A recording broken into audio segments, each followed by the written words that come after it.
Cool. Alright, yeah, I got all you. I am sitting here with Kristen Ken, Like a Storm. I was just going to bring up the new album, Catacombs, about 6 months ago, right? Yeah. Okay. And it's the third night of the tour, right? Yeah. How's it been going? Oh, amazing. Yeah, really good.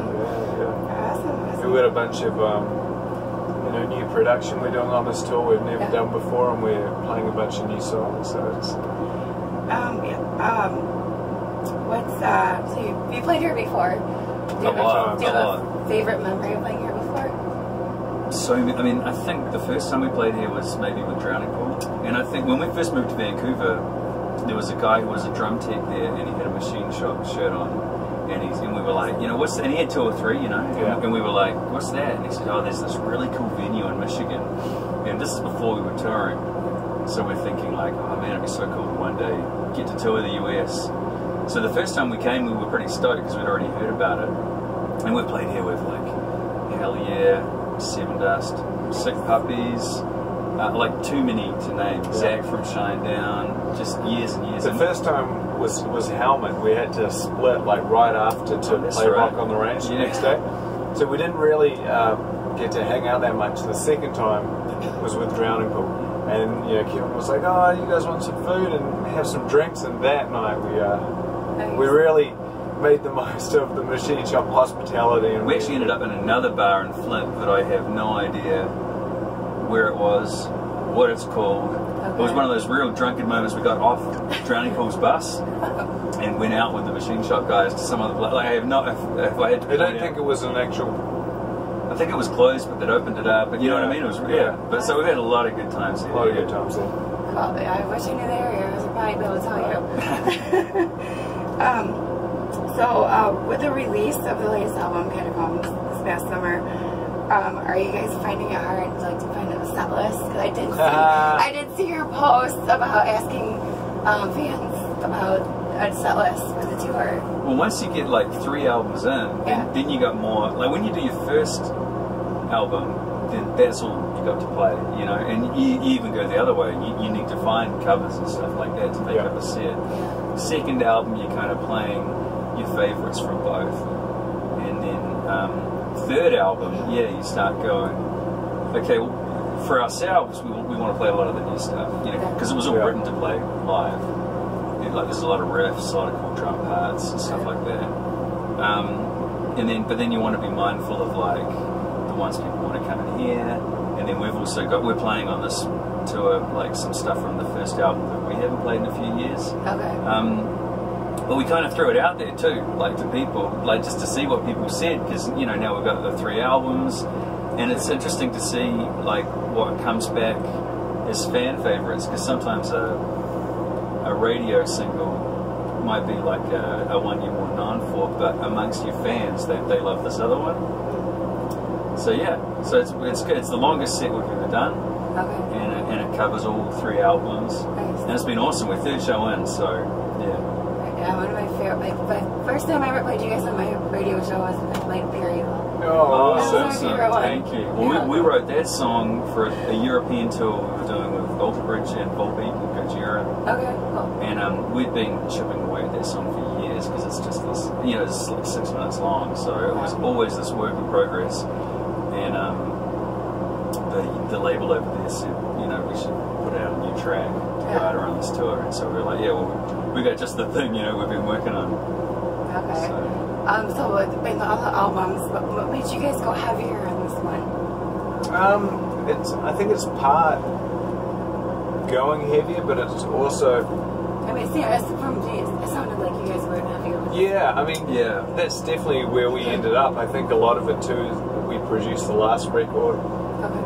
I think on that one we were just kind of figuring out how to capture the sound we wanted. Okay. So on this album, having done it before, we really knew how to capture all the moments that we wanted. So we kind of just wanted to take that live energy that we'd come up with through touring, through playing like all over the world, and just capture that energy onto an album. So it wasn't necessarily a conscious decision to go heavier as much as just capture, like get more closely capture how we felt playing live. Yeah, the show, because when you first start out, you're not a touring band.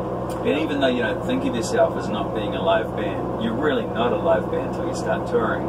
So your first album is written in a bedroom, so it's you sitting there, or written in your jam space or whatever, but it's not until you go out and tour that you start to get a feel for what you like playing live and what you see.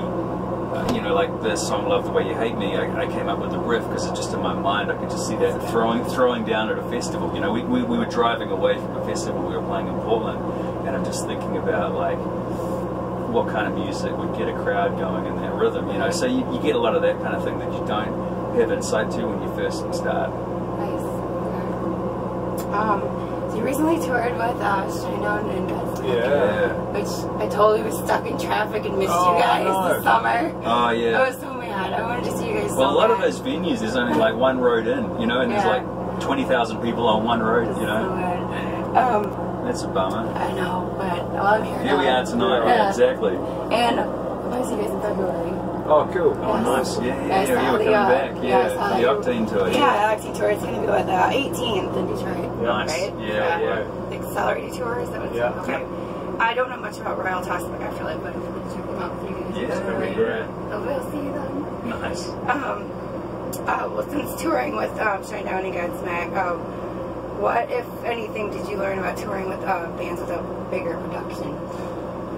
Oh man, I mean, like firstly, they're just awesome bands. Like even if you took away all the production, they're such amazing musicians, all of them. Such great people. You know, we had so much fun on that tour, and we just every single day hang out with them, watching them set up.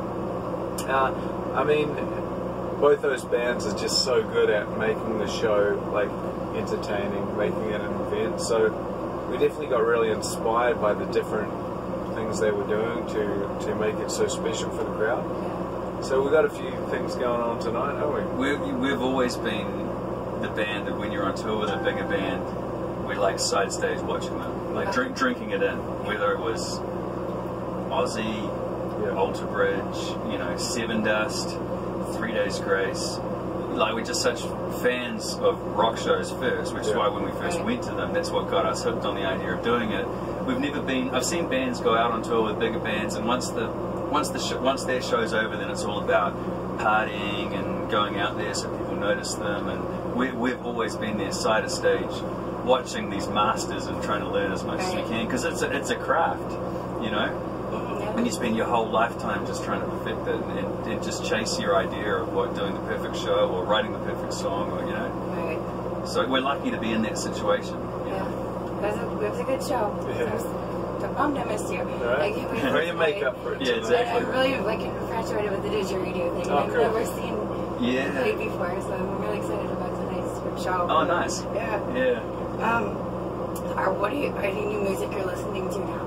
Like what bands or anything? Yeah, I love Parkway Drive, and I love Architects, and I love it's not new, but the Sempiternal record by Bring Me the Horizon.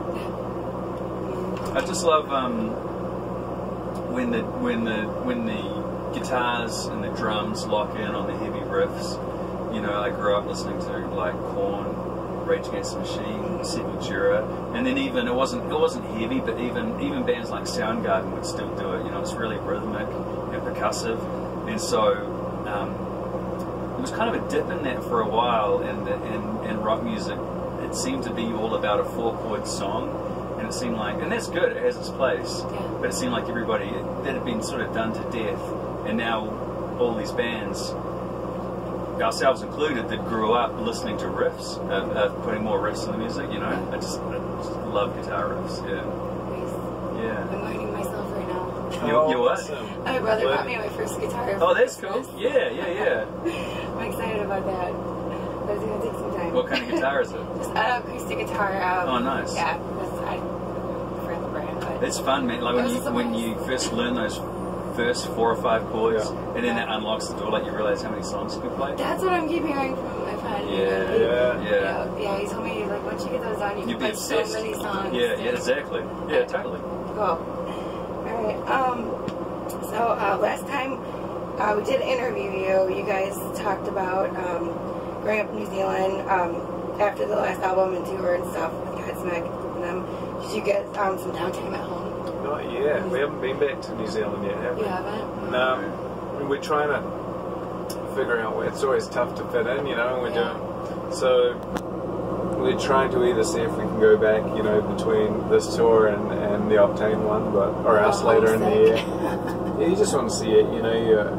My granddad, you know, all three of our granddads. It's family and friends, really, because the rest of, I mean, I love the country, but we're living the life that we set out to live when we moved up here from there, you know, and we're just so lucky to get to do it. Most bands don't get to. So to be so busy touring, like I think we're going to 24 different countries before the end of March, you know, it's just, yeah. It's a lot.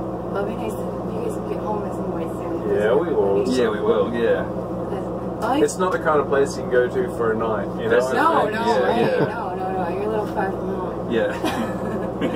By the way, my favorite wine is from New Zealand too. Oh, cool. That's the only Great wine. Sauvignon Blanc, all like the proper New Zealand wines. Oh, That's my yeah, favorite. right. Yeah. So I would love to go there too. So maybe I can make it there one point. Alright, well, I'm looking forward to tonight. Awesome. Very excited. Thank you Us for your too, time too. Thank you. It's awesome. Yeah, thank you. Thank you guys for supporting us. I was saying to you earlier, like, you've been supporting us from the beginning, and when you're in a band, you don't forget that, you know, so I appreciate it a lot. I love music. My friend who I'm doing this for, he's the one who got me into music. Awesome. And then from there, that's how I got into the radio. So it's all this for. It's meeting more people and people. Yeah, that's awesome. I love it. So yeah. We appreciate it. Thank you. Thank you. Yeah. All right.